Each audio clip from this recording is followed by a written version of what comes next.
ગુજરાત હવે દેશનું એકમાત્ર એવું રાજ્ય બન્યું છે કે જ્યાં વાઘ, દીપડા અને સિંહ જ્યાં જોવા મળે. નમસ્કાર મિત્રો, એશિયાના સૌથી જૂના અખબાર મુંબઈ સમાચારના ડિજિટલ પ્લેટફોર્મ પર હું છું આપની સાથે રાહુલ. અને જે વાયુ વેગે આ વાયરલ વિડીયો થયો છે વાઘનો, તે વિડીયોને લઈને વાઘની સચોટ માહિતી મેળવવા માટે આપણી સાથે જોડાયા છે ગુજરાતના પ્રખ્યાત વાઇલ્ડલાઇફ એક્ટિવિસ્ટ મયંક ભટ્ટ. મયંકજી, તમારું સ્વાગત છે મુંબઈ સમાચારના ડિજિટલ પ્લેટફોર્મ પર. મયંકભાઈ, જે રીતે આજના જે સમાચાર, જે ગુજરાતના મોટા સમાચાર કહી શકાય વન્ય પ્રાણીઓને લઈને, તો શું કહેશો આ વાઘને લઈને? શું તથ્યો છે અને ગુજરાતમાં આ કેટલા સમય પછી વાઘ દેખાયો છે અને આવનારું વાઘને લઈને ભવિષ્ય ગુજરાતમાં કેવું છે? ખૂબ સરસ મુદ્દા વિશે આપણે આજે ચર્ચા કરવા જઈ રહ્યા છે. એ બદલ રાહુલભાઈ આપનો ખૂબ ખૂબ આભાર. વાઘ વિશે વાત કરીએ આપણે, અને ગુજરાતમાં વાઘ દેખાયો, ખૂબ સારી વાત છે. ગુજરાતમાં વાઘ દેખાયો. હવે ગુજરાતની અંદર આપણે જોવા જઈએ તો ગુજરાત પાસે વાઘ છે, ગુજરાત પાસે સિંહ છે, ગુજરાત પાસે દીપડા છે, અને ટૂંક સમયમાં ચિત્તા પણ આવવાના છે. તો વિશ્વનું એક એવું રાજ્ય બની જશે, સર્વપ્રથમ રાજ્ય કે જ્યાં આગળ વાઘ પણ છે, સિંહ પણ છે, દીપડા પણ છે અને ચિત્તા પણ છે. તો અત્યારે આપણે ગર્વ લેવા જેવી વાત છે કે ભાઈ ગુજરાતની પાસે વાઘ અને સિંહ, જે મોટી બિલાડીઓ, જે બિલાડ વંશની સૌથી મોટી બિલાડીઓ કહેવાય, એ આપણે પાસે જયારે છે ત્યારે ખૂબ જ ગર્વની વાત છે. અને જે પ્રમાણે હાલમાં જે સમાચાર મળ્યા છે કે રતન મહાલની અંદર જે વાઘ દેખાયો છે, અને ગુજરાત વન વિભાગ એને ખૂબ સારી રીતે સાચવી રહ્યું છે, અને જે કઈ વ્યવસ્થાપનો છે ગુજરાત વન વિભાગ કરી રહ્યું છે, એ ખૂબ જ હર્ષની લાગણી વાળી વાત છે. સરકાર પણ સારું એવું ધ્યાન આપી રહ્યું છે. તો હું એવું કહેવા માંગીશ કે આજે ગુજરાતનો જે વાઘ દેખાયો છે એ બહારથી નથી આવ્યો. મારો એવો દાવો છે કે ગુજરાતનો વાઘ ગુજરાતમાં પાછો આવ્યો છે, કારણ કે ગુજરાતની અંદર વાઘનો જે ઇતિહાસ છે ખૂબ લાંબો છે અને ખૂબ જ રસપ્રદ છે.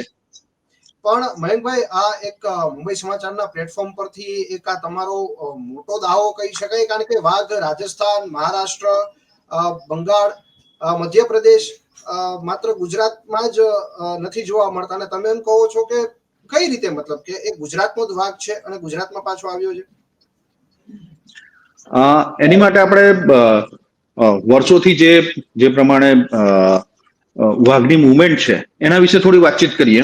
તો એની પહેલા થોડીક આપણે વૈશ્વિક સ્તર પર પણ નજર કરી લઈએ. અત્યારે હાલની જે પરિસ્થિતિ છે એની પર વાત કરીશું, અને ઇતિહાસમાં શું પરિસ્થિતિ હતી એની વિશે વાત કરીએ. તો અત્યારે સમગ્ર વિશ્વની અંદર 5,574, એટલે સમજો કે 5,500 જેટલા વાઘની વસ્તી છે સમગ્ર વિશ્વની અંદર.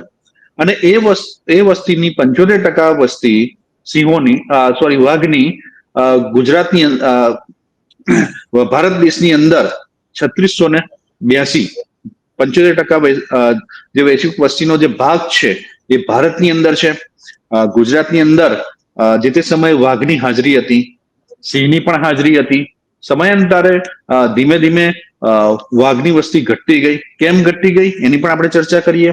તો સૌથી મોટું ફેક્ટર એ હતું કે હું એટલા માટે ગુજરાતનો વાઘ ગુજરાતમાં પાછો આવે છે એવું કહી રહ્યો છું કે જે ઈસ્ટર્ન સ્ટ્રીપ છે, પૂર્વ પટ્ટી છે, જે અંબાજીથી લઈ અને વાંસદા સુધીની જે વિસ્તાર છે, જેને આપણે ગુજરાતનો બોર્ડર વિસ્તાર કહીએ છીએ, એ બોર્ડર વિસ્તારને આપણે જોશું તો રાજસ્થાન, મધ્યપ્રદેશ અને મહારાષ્ટ્ર, આ ત્રણની બોર્ડર આવેલી છે. એ બોર્ડરની બીજી બાજુ આપ નજર કરશો તો અત્યારે હાલમાં ત્યાં વાઘની હાજરી છે. ગુજરાતનો વાઘ કેવી રીતે બોર્ડર ક્રોસ કરી ગુજરાત બહાર નીકળી ગયો એના વિશે આપણે વાત કરીએ તો ખૂબ જ રસપ્રદ વાત એવી છે કે એક સમય એવો હતો કે અમદાવાદ જિલ્લો અને ખેડા જિલ્લો એ વાઘ અને સિંહ માટેનો એક બોર્ડર લાઇન ઓફ કંટ્રોલ વાળો વિસ્તાર હતો, કે અમદાવાદ અને ખેડા જિલ્લાની બીજી બાજુ સિંહોનો વિસ્તાર હતો, અને અમદાવાદ અને ખેડાના આણંદ એ બાજુનો વિસ્તાર એ વાઘનો વિસ્તાર હતો. અને એ સમય કાઠિયાવાડની અંદર વાઘની વસ્તી નહોતી, સિંહોની વસ્તી ઓછી હતી. એની સામે વાઘની વસ્તી ગુજરાતમાં વધારે હતી. 1840ની અંદર અમદાવાદની અંદર રાણી રૂપામતીની જે મસ્જિદ આવેલી છે ત્યાં આગળ વાઘને ગોળી મારીને મારવામાં આવ્યો હતો. અત્યારે હાલના આધુનિક અમદાવાદની વાત કરીએ તો એ અમદાવાદનું હાર્ટ છે એ વિસ્તાર. તો 1840માં વાઘ અમદાવાદની અંદર પણ દેખાયો હતો. 1860માં અમદાવાદ, ખેડા, આણંદ વિસ્તારમાં વાઘની હાજરી હતી અને ખૂબ સારા પ્રમાણમાં હાજરી હતી. ધીમે ધીમે મનુષ્યનું અતિક્રમણ વધતું ગયું, અંગ્રેજ શાસન નો વધારો થયો. એમ 1870 થી વાઘ અમદાવાદ ને ખેડા વિસ્તારમાંથી પૂર્વીય વિસ્તાર જે અંબાજી થી લઈને વાંસદા વાળો વિસ્તાર છે, પંચમહાલ, દાહોદ બધું આવી ગયું એની અંદર.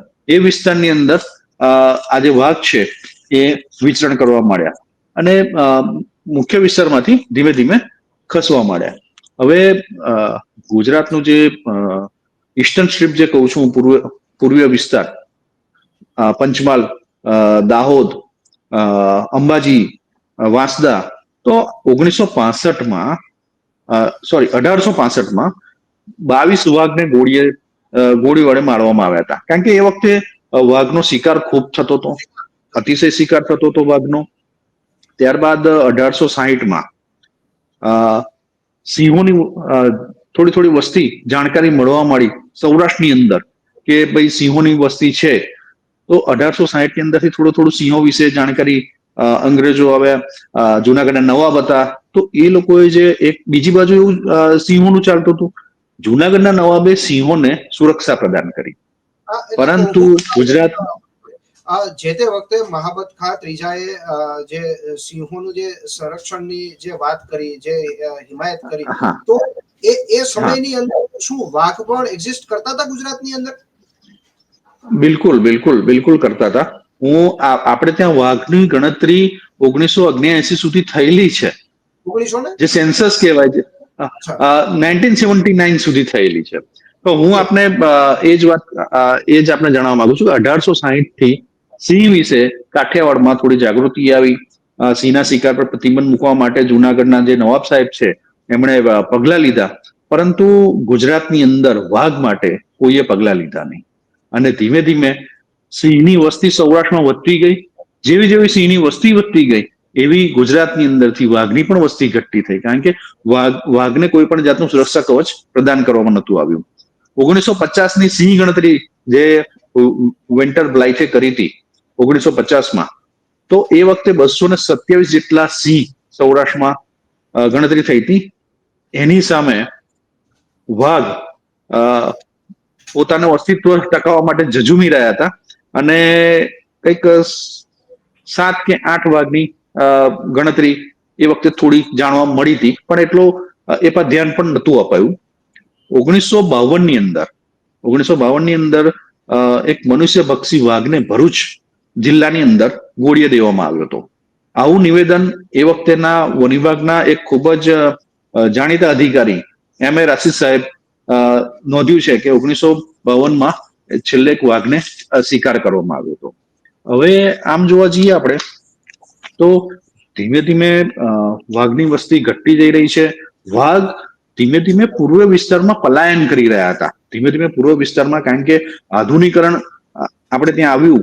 અમદાવાદ, ખેડા, આણંદ, વડોદરા, નડિયાદ, અમદાવાદ, આ જે વિસ્તાર હતો, આ અમદાવાદ જિલ્લો અને ખેડા જિલ્લો જોઈએ તો સૌરાષ્ટ્ર અને મધ્ય ગુજરાત બેની વચ્ચેનું એક બોર્ડરનું કામ કરતું હતું.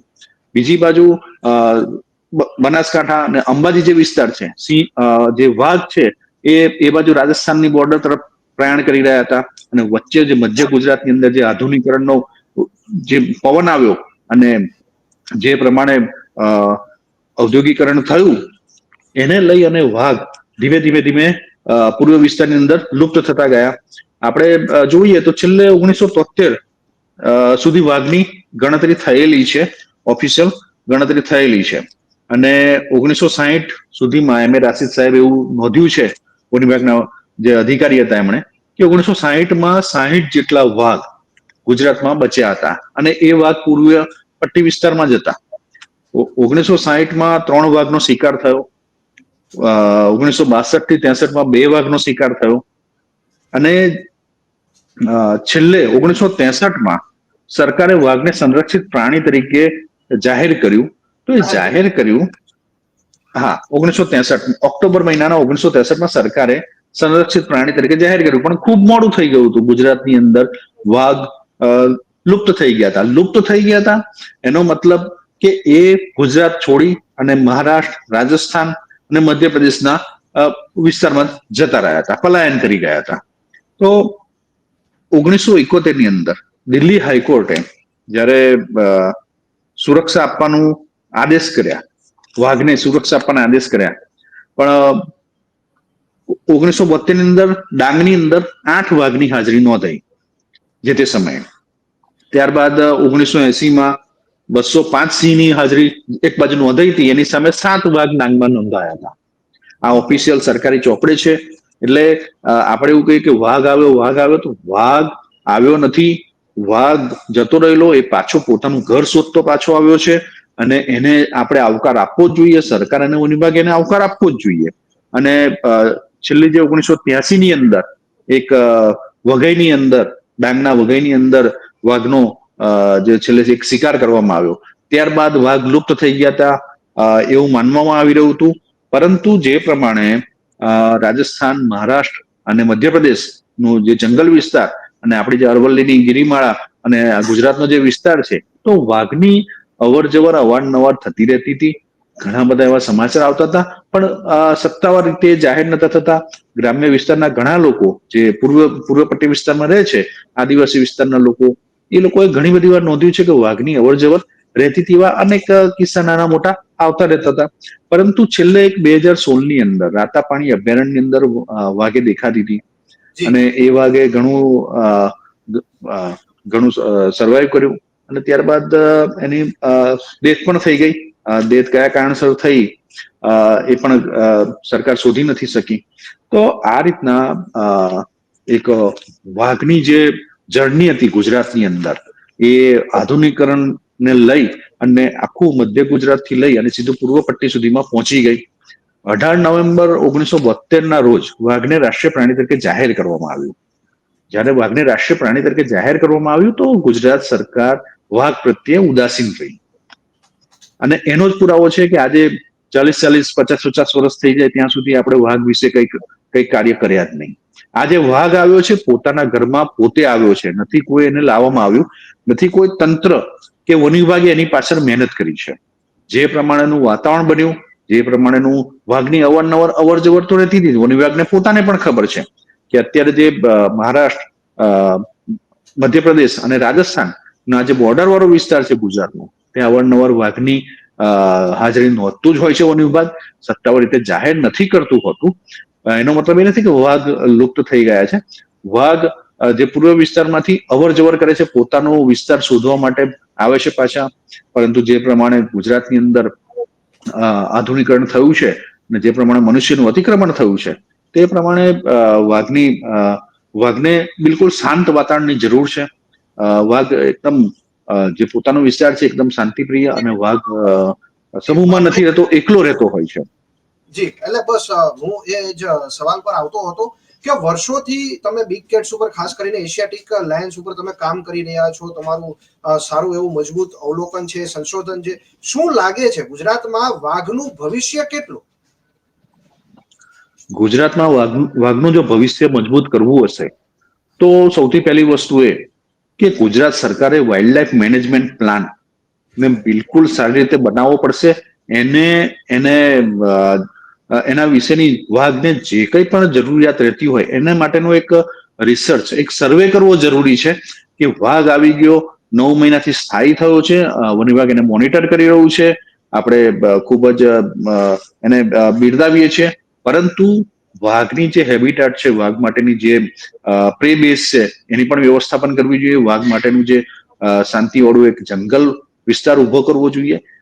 સૌથી પહેલું તો વન વિભાગે આની માટે એક સંશોધન, કારણ કે જો વાઘની વસ્તી વધી તો વાઘ અને સિંહમાં ખૂબ ફરક છે.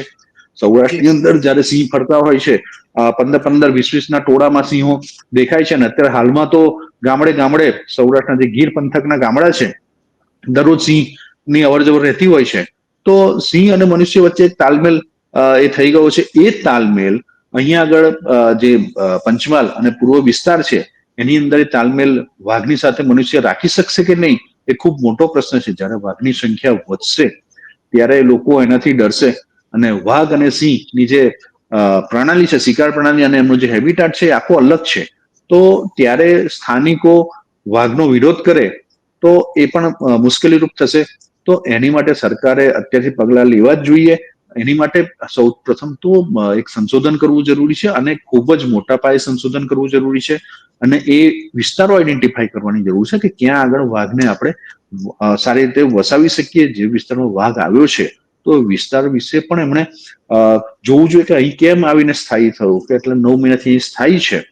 અને તો એની માટે એની જયારે સરકારે જે NTCA, જે નેશનલ ટાઈગર કન્ઝર્વેશન ઓથોરિટી છે, જે 2005માં એસ્ટાબ્લિશ થઈ હતી અને સમગ્ર ભારતના ટાઈગર પર ધ્યાન રાખે છે, જે ઓથોરિટી છે, એ ઓથોરિટી પાસેથી વન વિભાગ અને ગુજરાત સરકાર માદા વાઘને મંગાવી રહ્યા છે કે આ જે વાઘ આવ્યો છે એની સાથે રહે, સંવનન કરે અને એની પ્રજાતિનો વધારો કરે. પણ જો એ વધારો થાય છે તો શું ત્યાંની સ્થાનિક પબ્લિક, સ્થાનિક લોકો વાઘની હાજરીને સ્વીકારશે?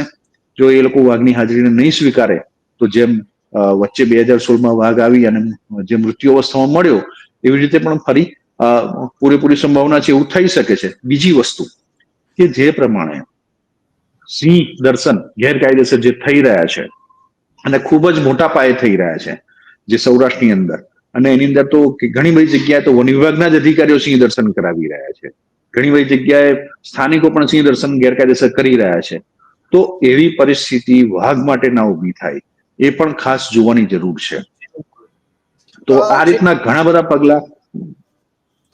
મયંકભાઈ, તમે વાત કરી કે સિંહ છે એ ટોળામાં રહેનારું પ્રાણી છે, બરાબર, અને વાઘ છે એને વધારે એકલવાયુ એને જીવવું વધારે ગમે છે, રહેવું ગમે છે.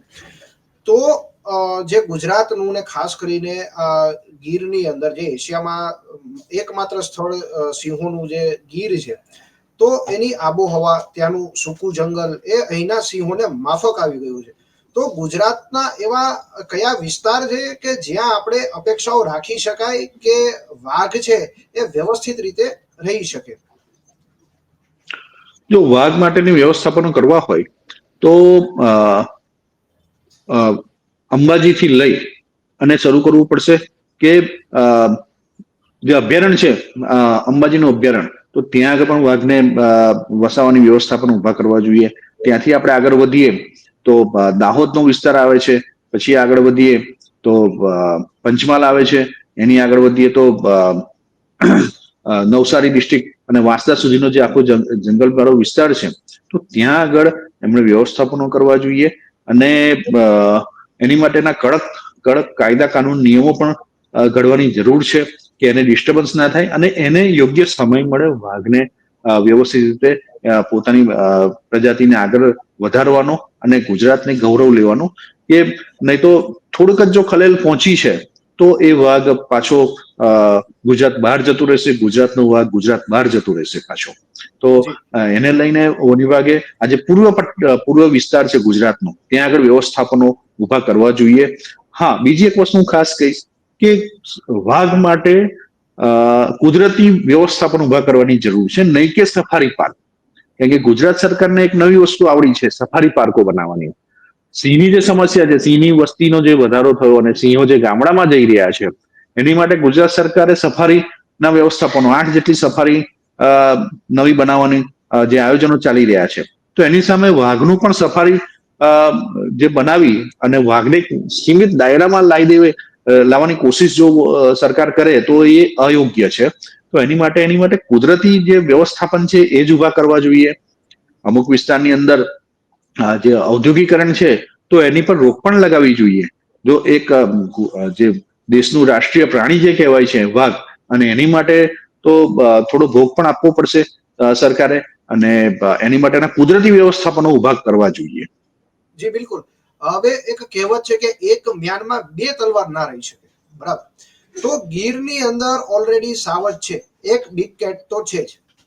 તો શું એવી કોઈ શક્યતાઓ ખરી કે આ 2 મોટી બિલાડીઓ એક જગ્યાએ રહી શકે?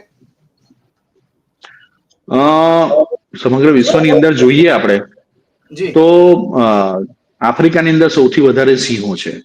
આફ્રિકામાં વાઘ નથી. ગુજરાતની વાત કરીએ, જે સિંહોની બીજી એક પ્રજાતિ, જે છેલ્લી પ્રજાતિ કહી શકાય, એ એશિયાઈ સિંહો સૌરાષ્ટ્રની અંદર છે. તો ત્યાં આગળ વાઘની વસ્તી નથી, વર્ષોથી નથી. અને હમણાં જે રિસર્ચ પેપર મેં એક વાંચ્યું કે જે તે સમયનો ખેડા જિલ્લો અને અમદાવાદ જિલ્લો, એ બંને જિલ્લો બોર્ડર હતો, લાઇન ઓફ કંટ્રોલ હતો.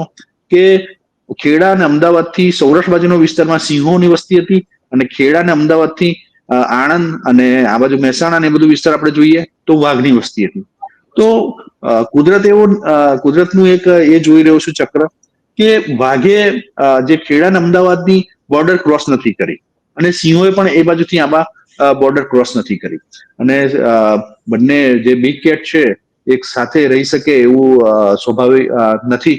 કારણ કે સિંહ અને વાઘ બંને પોતાનો એક મોટો વિસ્તાર લઈ અને જમીન પર ચાલનારા પ્રાણી છે, નહીં કે દીપડાની માફક ઝાડ પર ચડી જાય પોતાનો બચાવ કરવા માટે. અને બીજું કે બંને એવી બિગ કેટ છે, બંને બળિયા છે, અને પેલું બંને બળિયા બાથે વળગ્યા એના જેવું છે. તો એમાંથી કોઈને કોઈનો, બંનેમાંથી કોઈનો એકનો તો નાશ થશે જ.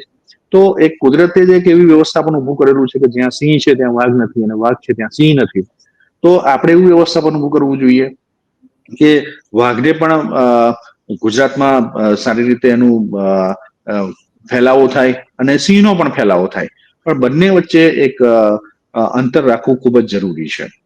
જી બિલકુલ. હવે આપણે એક છેલ્લો સવાલ અથવા તો છેલ્લી એક વાત જાણવા માંગીશ. તમે ઇતિહાસની તમે વાત કરી, અત્યારની કરંટ જે પરિસ્થિતિ છે, તાજેતરના આંકડાઓ છે, એના ઉપર આપણે એક નજર કરી.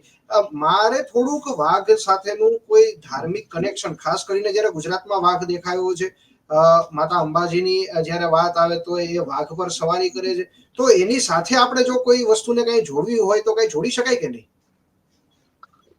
બહુ સરસ વાત કરી આપે. આપણે માતા અંબાજી, પ્રખ્યાત યાત્રાધામ, આપણું ખૂબ જ આસ્થાનું કેન્દ્ર. માતાજીનું જે વાહન છે એ બોર્ડર પર છે એટલે મેં કીધું કઈ કનેક્શન કઈ હોય તો બસ એક આ પ્રશ્ન કરું આપને. હા, હા, હા. એટલે આપણે સમગ્ર ગુજરાતની જનતા અને સમગ્ર દેશની જનતા જયારે અંબાજી માતાના દર્શને જતી હોય, તો માતાજીનું જે વાહન છે વાઘ, એ વાઘ જ અત્યારે લુપ્ત થઈ ગયો છે. તો માતાજીની જયારે આપણે પૂજા કરતા હોઈએ તો માતાજી કેવી રીતે આવશે? એમના વાહન વગર તો કેવી રીતે આવશે આપણે? તો એ વાહન માટેનું વ્યવસ્થાપન કરવું જોઈએ. અને અંબાજીથી લઈ અને છેક વાંસદા સુધી પૂર્વ પટ્ટી જે વિસ્તારની અંદર સરકારે વાઘ માટેના સારા એવા કાર્યો કરવા જોઈએ. હમણાં વ્હેલ શાર્ક નો દિવસ ગયો, મેં બહુ સરસ વાંચ્યું કે જે વ્હેલ શાર્ક છે એ વિશ્વમાંથી ગુજરાતના દરિયાકાંઠે પોતાના બાળકોને જન્મ આપવા માટે આવી છે, પોતાના બચ્ચાને જન્મ આપવા માટે આવે છે. તો એનો શિકાર ખૂબ થતો. તો માનનીય મોરારી બાપુ, જે પ્રખ્યાત કથાકાર છે, તેઓએ માછીમારોને એક બહુ સરસ સલાહ આપી, અને એ સલાહને લઈ અને લોકોએ વેલ શાર્કનો શિકાર કરવાનો બંધ કર્યો. એમણે એ સલાહ આપી કે ભાઈ, આપણી દીકરી છે ને આપણે ઘરે પોતાના બચ્ચાને જન્મ આપવા માટે આવી રહી છે, તો આ તો એનું પોતાનું પિયર કહેવાય. તો એની માટે આપણે એનો શિકાર ના કરવો જોઈએ. તો હું એવું કહેવા માંગીશ કે માં અંબા, જે આપણા સર્વેના આરાધ્ય છે અને સર્વશક્તિમાન છે, જો એ માતાજી અંબાનું વાહન જયારે ગુજરાતની અંદર આવ્યું છે, તો એને યોગ્ય વ્યવસ્થાપન કરવામાં આવે. અને ગુજરાત સરકાર અને વન વિભાગ એ બાબતમાં પગલા લે, અને એને કુદરતી વાતાવરણ ઉભું કરી આપે, નહીં કે સફારી પાર્ક બનાવી અને એક દાયરામાં સીમિત કરી દે. અને એની માટેના જે કંઈ સંશોધનો કરવા જેવા છે એ સંશોધનો કરે, રિસર્ચ કરે. કારણ કે સરકારની એક ખાસિયત રહી છે કે કોઈ પણ જાતના સંશોધન વગર વાઘ આવ્યો કરીને એના વિડીયો ફોટા આપણે મૂકી દીધા છે, આપણે ગર્વ લઈ રહ્યા છીએ. પણ એની પાછળની અસલી કહાની શું છે? વાઘને સરકારે કે વન વિભાગે નથી બોલાવ્યો કે નથી આમંત્રણ આપ્યું. વાઘ એની મેતે એના વિસ્તારમાં પાછો આવ્યો છે, અને એ ટકવા માટેનું અત્યારે સંઘર્ષ કરી રહ્યો છે. તો એની માટેના નિષ્ણાતોને લઈ અને સંશોધનો કરી અને સ્થાનિકોને ખાસ સાથે લઈ અને વાઘ માટેનું જે આયોજન છે એ કરે, ત્યારે જઈને આપણે વાઘને ગુજરાતમાં એ કરી શકીશું. અને ખૂબ જ ગર્વથી આપણે કહી શકીશું કે ભાઈ, આપણી પાસે વાઘ છે, આપણી પાસે સિંહ છે, આપણી જોડે દીપડા છે. અને માન્ય નરેન્દ્ર મોદી સાહેબ જે મધ્યપ્રદેશમાં ચિત્તા લાવ્યા છે એ હવે બન્નીના જે ઘાસિયા મેદાન છે આપણે ત્યાં પણ લાવીને વસાવવામાં, તો વિશ્વનું એક એવું રાજ્ય બનશે કે આપણે ત્યાં વાઘ છે, સિંહ છે, દીપડા છે, ચિત્તા છે. તો ગુજરાત સરકાર અને ગુજરાત વન વિભાગે પણ આ ગૌરવને જાળવવા માટે ખૂબ જ મહેનત કરવાની જરૂર પડશે. અને જો આ ગૌરવને જાળવી રાખવું હશે તો સ્થાનિકોનો સહકાર લઈ અને કામ કરવું પડશે. એક છેલ્લો સવાલ મહેકભાઈ, તમે એમ વાત કરો છો કે ગુજરાત સરકારને અને ખાસ કરીને વન વિભાગને આની પાછળ મોટી જહેમત ઉઠાવવી પડશે, તો બસ એક થોડા ટૂંકા વાક્યોમાં મને એ સમજાવી દો કે આગામી દિવસોની અંદર, ભવિષ્યની અંદર વાઘને લઈને એને સાચવવા માટે થઈને કેટલા અને કઈ પ્રકારના પડકારો છે, ચેલેન્જીસ શું છે? ચેલેન્જીસ ખૂબ જ આવશે અને અત્યારથી જ મોડું ફાડીને ચેલેન્જીસ ઊભા છે. સિંહના વ્યવસ્થાપનમાં ગુજરાત સરકારને વન વિભાગ ખાડે ગયું છે. જેનો વાઇલ્ડ લાઇફ મેનેજમેન્ટ પ્લાન છે એ ખાડે ગયો છે અને એનું ઇમ્પ્લિમેન્ટેશન પ્રોપર થયું નથી. બીજી બાજુ આપણે વાઘની વાત કરીએ છીએ તો વાઘ માટેનું જે નેચરલ હેબિટાટ છે, કુદરતી એના રહેઠાણ છે, એની વ્યવસ્થાપન કરવી જોઈએ. મનુષ્યની કનડગત ત્યાં આગળ ના થાય એની માટેનું વ્યવસ્થાપન કરવું જોઈએ. આજે વાઘે હજુ કોઈ મનુષ્ય પર એટેક નથી કર્યો કે અથવા કોઈ મનુષ્યનું માલઢોરને માર્યો નથી હજુ. કદાચ માર્યો છે, એકલ દુકલ માર્યું હશે, પણ જો એ વધારે તાદાદમાં જેમ સૌરાષ્ટ્રની અંદર સિંહો જેમ ગામમાં આવીને માલઢોરનો શિકાર કરે છે, જો એવી રીતે વાઘ કરવાનું શરૂ કર્યું, તો જો આ વાઘે કરવાનું શરૂ કર્યું એવું, તો ત્યાંના સ્થાનિકો વાઘના વિરોધી થઈ જશે, સરકારના વિરોધી થઈ જશે. તો સરકારે આને બેલેન્સ રાખવાની જરૂર પડશે કે વાઘ માનવ વસાહતમાં જાય નહીં, અને માનવ વસાહત પણ એવી છે કે જંગલની અંદર ઘૂસેલી છે, છેક છેડા સુધી પહોંચી ગઈ છે. તો આ વ્યવસ્થાપનો એમને ઉભા કરવા પડશે. જેમ સિંહો માટે ગામ પણ ખાલી કરવામાં આવ્યા હતા, સિંહો માટેની વ્યવસ્થા પણ કરવામાં આવી હતી, એવી રીતે વાઘ માટે પણ ગુજરાત સરકારે કડક થઈ અને મક્કમપણે નિર્ણય લેવા પડશે. રાજકીય કોઈ જાતની લાલચ, લોભ લાલચ રાખ્યા વગર એક કુદરતને સમર્પિત, એક મા અંબાને સમર્પિત થઈ અને એમણે કામ કરવું પડશે. ને વાઘનો વિસ્તાર તો જ ફેલાશે, નહીં તો અતિશય જે પ્રશ્નો છે એ મોડું ફાડીને ઉભા જ રહ્યા છે. જી બિલકુલ. મયંકભાઈ, આપનો ખૂબ ખૂબ આભાર કે વાઘ ઉપરની એટલી સરસ મજાની વિસ્તૃત અમને જાણકારી આપી, અને આશા છે કે અમારા દર્શક મિત્રોને સૌને આ તમારી જાણકારી ખૂબ જ ગમી હશે. તો મિત્રો, આ વિડીયોને લઈને, આ માહિતીને લઈને તમારા શું વિચાર છે, તમારા પ્રતિભાવો અમને કોમેન્ટ બોક્સની અંદર જણાવશો અને મને રજા આપશો. નમસ્કાર.